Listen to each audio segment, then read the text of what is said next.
ദൈവം വലിയവനാണെന്നും ആ വലിയവൻ്റെ കൈപിടിച്ചാണ് വഴികളിലൂടെ ഞാൻ നടക്കുന്നതെന്ന തിരിച്ചറിവിൽ ഇന്ന് ഈ രാത്രി ആരാധനയിൽ നാം ആയിരിക്കുമ്പോൾ നമുക്ക് ആത്മാർത്ഥമായിട്ട് പ്രാർത്ഥിക്കാം. എൻ്റെ ദൈവമേ, എന്നെ വിശുദ്ധീകരിക്കണമേ, എന്നെ വഴി നടത്തണമേ, എന്നെ പ്രകാശിപ്പിക്കണമേ എന്നൊക്കെ. വിശുദ്ധ യോഹന്നാൻ അറിയിച്ച നമ്മുടെ കർത്താവായ യേശു മിശിഹായുടെ പരിശുദ്ധ സുവിശേഷം. ഈ ലോകം വിട്ട് പിതാവിന്റെ സന്നിധിയിലേക്ക് പോകുവാനുള്ള സമയമായി എന്ന് പെസഹാ തിരുനാളിന് മുമ്പ് ഈശോ അറിഞ്ഞു.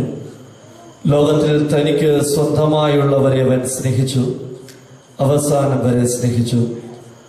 അത്താഴ സമയത്ത് പിശാച് ശിമയോൻ പുത്രനായ യൂദാസ് കറിയാത്തയുടെ മനസ്സിൽ യേശുവിനെ ഒറ്റിക്കൊടുക്കുവാൻ തോന്നിച്ചു. പിതാവ് സകലതും തന്റെ കരങ്ങളിൽ ഏൽപ്പിച്ചിരിക്കുന്നുവെന്ന്, താൻ ദൈവത്തിൽ നിന്ന് വരുന്നുവെന്നും ദൈവത്തിലേക്ക് പോകുന്നുവെന്നും അറിഞ്ഞ യേശു പറഞ്ഞു. അത്താഴത്തിനിടയിൽ അവൻ എഴുന്നേറ്റ് മേലങ്കി മാറ്റി ഒരു തുവാലയെടുത്ത് അരയിൽ കെട്ടി, അനന്തരം ഒരു താലത്തിൽ വെള്ളമെടുത്ത് ശിഷ്യന്മാരുടെ പാദങ്ങൾ കഴുകുവാനും അരയിൽ ചുറ്റിയിരുന്ന തുവാല കൊണ്ട് തുടയ്ക്കുവാനും തുടങ്ങി.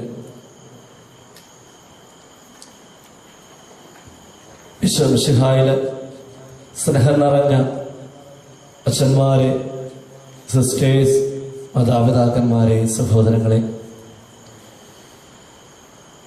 നോമ്പ് അതിന്റെ ഫിനിഷിംഗ് പോയിന്റിലേക്ക് കടന്നു പോവുകയാണ്. പലർക്കും സന്തോഷം, പലർക്കും ദുഃഖമുണ്ട്. പച്ചക്കറികൾക്കൊക്കെ ഇത്തിരി ആശ്വാസമുണ്ട്. ഇനിയും ആരും ഞങ്ങളെ വെട്ടിമുറിക്കത്തില്ലല്ലോ എന്ന സന്തോഷത്തോടെ പച്ചക്കറികളെല്ലാം സന്തോഷിക്കുന്നു.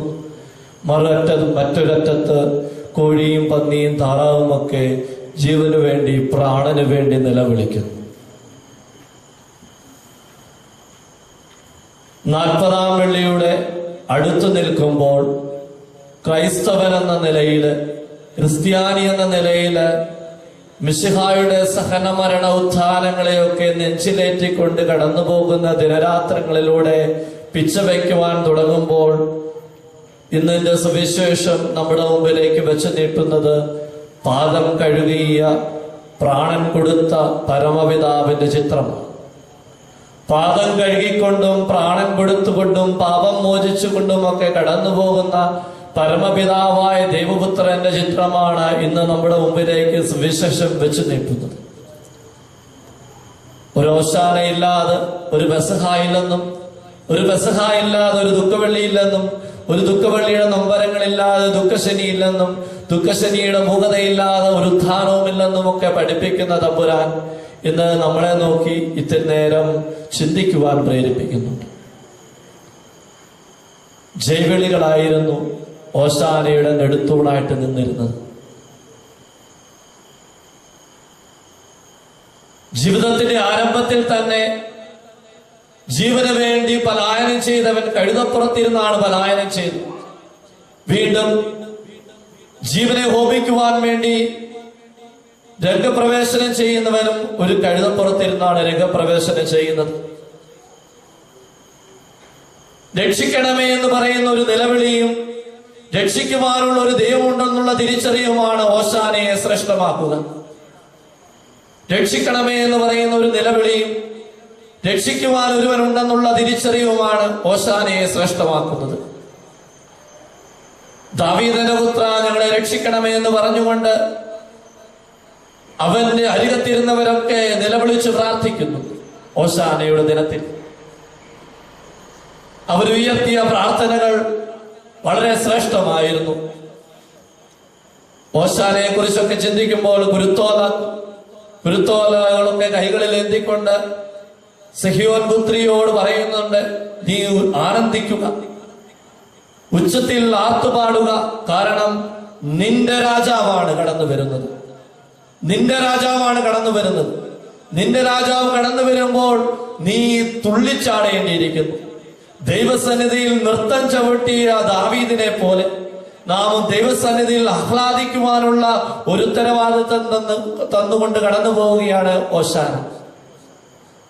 ഉയർത്തിപ്പിടിച്ച ജില്ലകളും ഉരുവിടുന്ന പ്രാർത്ഥനകളും നിരത്തിയ വസ്ത്രങ്ങളും ഒക്കെ പറഞ്ഞു വയ്ക്കുന്നത് ഒരു അടിമത്വത്തിൽ കഴിഞ്ഞിരുന്ന ഒരു ജനതയുടെ സ്വാതന്ത്ര്യ സ്മരണകളുടെ സുവർണ ജ്വാലകളെ കുറിച്ചാണ്.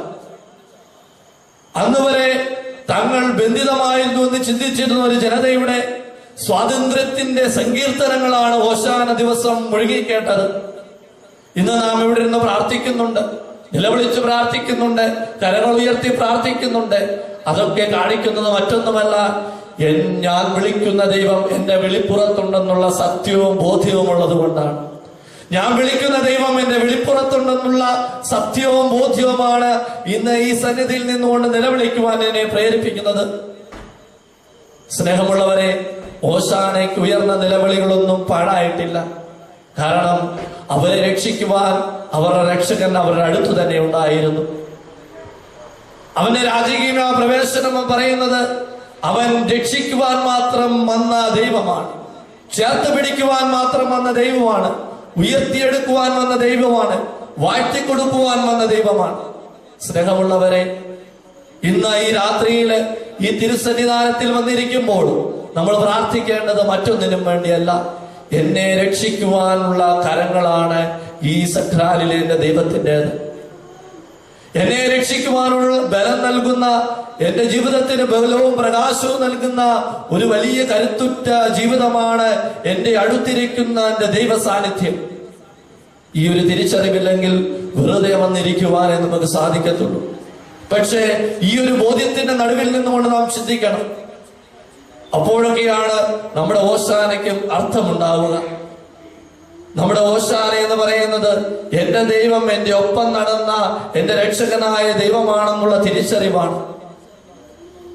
ചുമ്മാ കുറെ സ്തുതികൾ ഉരുവിട്ടിട്ട് കാര്യമില്ല. ഉയരുന്ന സ്തുതികൾക്ക് ഉണർവുണ്ടോ എന്ന് ചിന്തിക്കണം. ഉയരുന്ന നാവിൽ നിന്ന് ഉയരുന്ന സ്തുതികൾക്ക് ഉണർവും ഊർജവും ഉണ്ടോ എന്ന് ചിന്തിക്കേണ്ടിയിരിക്കും. അതൊക്കെ ഉണ്ടെങ്കിലേ നമ്മുടെ ജീവിതത്തിലും ഇത്തിരി പച്ചപ്പൊക്കെ ഉള്ളൂ. സ്നേഹമുള്ളവരെ, അവൻ കടന്നുപോയത് വിശാലതയിലേക്കും വിശുദ്ധിയിലേക്കുമാണ്. ജെറുസലേമിന്റെ അകത്തളങ്ങളിലേക്ക് അവൻ കഴുതപ്പുറത്തിരുന്ന് കടന്നുപോയത് വിശുദ്ധിയിലേക്കും വിശാലതയിലേക്കും ഒരുപാട് ജീവിതത്തെ ചേർത്ത് പിടിക്കുവാൻ വേണ്ടിയായിരുന്നു. ഇനിയും തന്റെ ജീവിതം ഹോമിക്കപ്പെടേണ്ടതാണ്, ബലിയർപ്പിക്കപ്പെടേണ്ടതാണ്, തകർക്കപ്പെടേണ്ടതാണ്, മുറിക്കപ്പെടേണ്ടതാണെന്ന ബോധ്യത്തോടുകൂടി വിശുദ്ധിയുടെ ദുർഗയിലേക്ക് അവൻ കടന്നു ചെല്ലുകയാണ്. ഈ ഒരു ബോധ്യമാണ് നമുക്കും വേണ്ടത്. തമ്പുരാന്റെ സഹനങ്ങളോട് ചേർന്ന് നിന്നുകൊണ്ട് പെസഹായും ദുഃഖവെള്ളിയും ഒക്കെ ജീവിതത്തിന്റെ ഭാഗമാക്കുമ്പോൾ നാവും പ്രാർത്ഥിക്കേണ്ടത് തമ്പുരാനെ വിശുദ്ധീകരിച്ചുകൊണ്ട് എന്നെ വാഴ്ത്തി സ്വീകരിക്കണമേ എന്ന പ്രാർത്ഥനയാണ് നമുക്ക് വേണ്ടത്. സ്നേഹമുള്ളവരെ, ഓശാന പറയുന്നത് നിങ്ങൾ ആയിരിക്കുന്ന അവസ്ഥയിൽ നിന്നും ഉയരേണ്ടിയിരിക്കുന്നു. നമ്മളൊക്കെ ആയിരിക്കുന്ന അവസ്ഥയിൽ നിന്ന് ഒരുപടി ഇത്തിരി ഒന്ന് ഉയർന്നുകൊണ്ട് മുൻപോട്ട് പോവുക. എപ്പോഴും മണ്ണിൽ തന്നെ നിന്നാ പോരാ, മറിച്ച് ഒരു ചുവടെങ്കിലും മുൻപോട്ട് വയ്ക്കുവാൻ സാധിക്കണം. ഒരുപാട് ഓശാന തിരുനാളുകൾ കടന്നു പോയിട്ടുണ്ട് ജീവിതത്തിൽ. ഒരുപാട് പെസഹകളൊക്കെ നമ്മൾ ആഘോഷിച്ച് തീർത്തിട്ടുണ്ട്. എങ്കിലും ഒരു ചുവട് കൂടെ വെക്കുവാൻ നമുക്ക് സാധിച്ചിട്ടില്ല. വീണ്ടും ഓരോ തിരുനാളും ഓരോ പെസഹായും ഓരോ ഓശാനയും കടന്നു പോകുമ്പോഴും ഓരോ ചുവടുകളും പിന്നിലേക്ക് മറയുകയാണ് നമ്മുടെ ജീവിതത്തിലേക്ക്. നമ്മുടെ ജീവിതത്തിന്റെ യാത്ര പിൻപോട്ട് പോകുന്നു. മുൻപോട്ട് പോകേണ്ടതൊക്കെ പിൻപോട്ട് പോവുകയാണ്. ഇനി കുതിക്കേണ്ട ജീവിതമാണ് നമ്മുടെ ക്രൈസ്തവന്റെ ജീവിതം. കർത്താവിനെ നോക്കി കുതിക്കേണ്ട ജീവിതമാണ്. കുതിക്കുകയല്ല, കിതയ്ക്കുകയാണ് നമ്മളൊക്കെ പലപ്പോഴും. സ്നേഹമുള്ളവരെ, ഉദിച്ചുയരുന്ന സൂര്യനെ പോലെ കുതിച്ചു നിൽക്കേണ്ട ജീവിതമാണ് നമ്മുടേത്. ഒരു കാറ്റിനെയും നമ്മളെ തകർക്കുവാൻ സാധിക്കത്തില്ല. ഒരു പേമാരിക്കും നമ്മുടെ ജീവിതത്തെ എടുത്തു കളയുവാൻ സാധിക്കത്തില്ല. കാരണം എന്റെ ജീവിതം നട്ടുമുഴു വളർത്തിയപ്പെട്ടിരിക്കുന്നത് പരിശുദ്ധ കുർബാനയുടെ സന്നിധിയിലാണ്. എന്റെ ജീവിതം തളിരിടുന്നതും തകർക്കപ്പെടാതെ നിൽക്കുന്നതുമൊക്കെ എന്റെ ജീവിതത്തിന് മേളിൽ നിഴൽ പോലെ പരിശുദ്ധ കുർബാന നിൽപ്പുണ്ടെന്ന സത്യം ഉള്ളത് കൊണ്ടാണ്.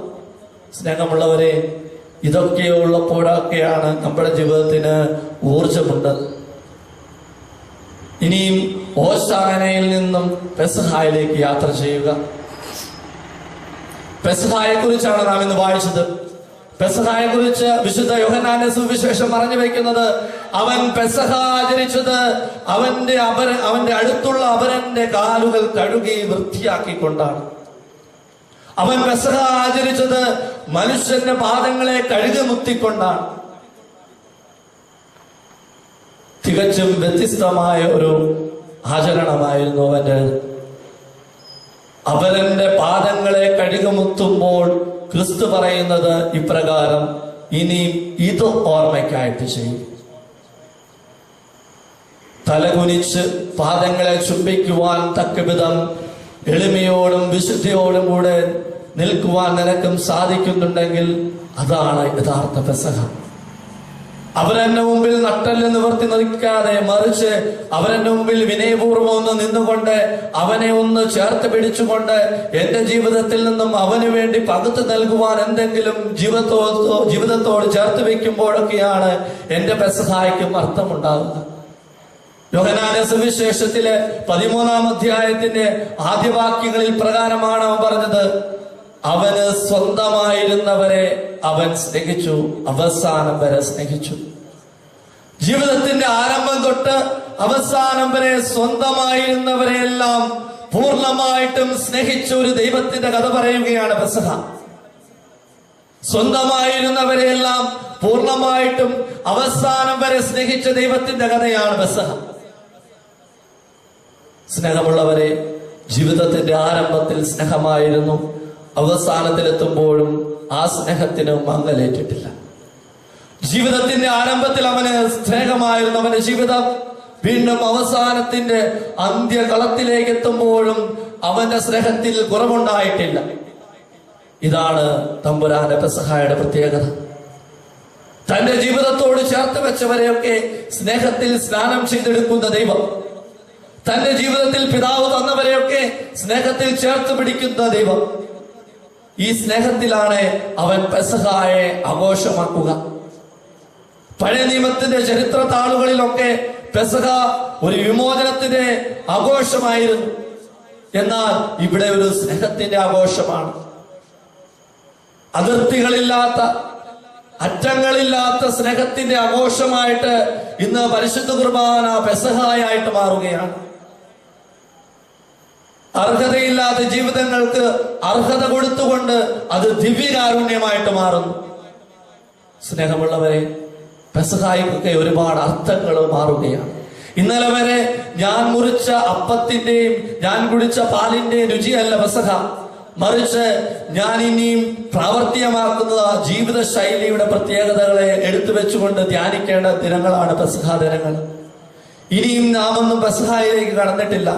ഇനി പെസഹായിലേക്കൊക്കെ കടക്കണമെങ്കിൽ നമുക്കും ഒരു ഓശാന ഉണ്ടാകണം. ആദ്യമേ ഓശാന ഉണ്ടാകണമെന്നതിന്റെ അർത്ഥം, എന്നെ രക്ഷിക്കുവാൻ എന്റെ ദൈവം എന്റെ അടുത്തുണ്ട് എന്ന തോന്നലാണ് ഓശാന. എന്നെ രക്ഷിക്കുവാൻ എന്റെ ദൈവം എന്റെ അടുത്തുണ്ട് എന്ന ഉറച്ച വിശ്വാസമാണ് ഓശാന. ഈ വിശ്വാസമുള്ളവനെ പെസഹായിലേക്ക് ഒന്ന് കാലുറപ്പിക്കുവാൻ സാധിക്കത്തുള്ളൂ. ഈ വിശ്വാസമുള്ളവനെ പെസഹായിലേക്ക് കാലുറപ്പിക്കുവാൻ സാധിക്കത്തുള്ളൂ. കാരണം ഈ വിശ്വാസമില്ലാതെ പെസഹായിലേക്ക് കടന്നു ചെല്ലുമ്പോഴാണ് പൗലോസിന്റെ വാക്കുകൾ ഓർമ്മപ്പെടുത്തുന്നത്, അയോഗ്യതയോടെ ഈ അപ്പത്തെ സമീപിക്കുന്നവരൊക്കെ വേദന അനുഭവിക്കുമെന്ന സത്യം. യോഗ്യതകളോടെ വിശുദ്ധിയോടുകൂടി ഈ അപ്പത്തെ സമീപിക്കുവാൻ വിളിക്കപ്പെട്ടവരാണെന്നുള്ള സത്യം നമ്മൾ മനസ്സിലാക്കുക. എന്തുകൊണ്ടാണ് ഇന്ന് നമ്മുടെ ജീവിതത്തിലൊക്കെ അനർത്ഥങ്ങളും ബുദ്ധിമുട്ടുകളൊക്കെ പ്രയാസമുണ്ടാകുന്നത്? മറ്റൊന്നും കൊണ്ടുള്ള യോഗ്യതയില്ലാതെ നമ്മൾ ഈ അപ്പത്തെ ജീവിതത്തിലേക്ക് എടുത്തു വെക്കുന്നത് കൊണ്ടാണ്. വെറും ഒരു അപ്പമല്ല, ഇത് ആഴമുള്ള ബോധ്യങ്ങളുടെ അപ്പമാണ്. അന്ന് വരെ അവൻ അപ്പം വിഭജിച്ച രീതിയിലല്ല പെസഹ ആഘോഷിച്ചത്. ഒരുപാട് വിരുന്നുമേശകൾ അവന്റെ അടുത്തുണ്ടായിരുന്നു. സുവിശേഷത്തില് അവൻ പല സ്ഥലങ്ങളിലും അപ്പം മുറിച്ചിട്ടുണ്ട്, പല സ്ഥലങ്ങളിലും അപ്പം വാഴ്ത്തി വിളമ്പിയിട്ടുണ്ട്. എന്നാൽ അതുപോലെയുള്ള ഒന്നല്ല ഇന്ന് ഇവൻ ഈ ആഘോഷിക്കുന്ന പെസഹ.